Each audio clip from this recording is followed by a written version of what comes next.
এই কোথায় গেছিলি রা? বাবা জানো তো একটু বিমল খেতে যাই। তুই বারবার উঠে যাচ্ছিস, খদ্দের চলে যাচ্ছে তো। আমার বিজনেসে যদি লস হয় না তোর মুখ ভেঙে দেবো একদম। বাবা চুপ করো, এই তো এই বেগুন নিয়ে যাও দাদা, ও দাদা বেগুন নিয়ে যাও। ওই যে ওই খদ্দের গুলো যাচ্ছে, একটু হাত দেখি। এই বেগুন নিয়ে যাই, বেগুন বাঁধাকপি গাজর ফুলকপি পাকা কলা কাঁচা কলা বাবার কলা।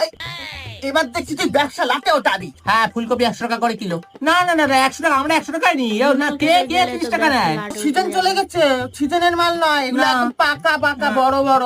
100 টাকা নিচে দেবে না। না না দেবো না, যাও তাহলে যাও। এই চলে আসছে নাকি ও দাদা বাবু? দেখে যাও একবার, শুনে যাও তো। আচ্ছা ঠিক আছে বাবা, 70 টাকায় দাও দিনি। ও দাদা এই তো বেগুন, এই নিন বেগুন নেন।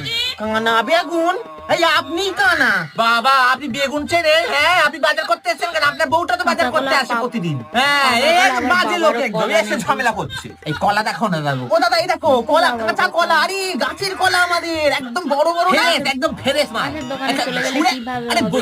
দেখে যাও তো একবার পাশে তো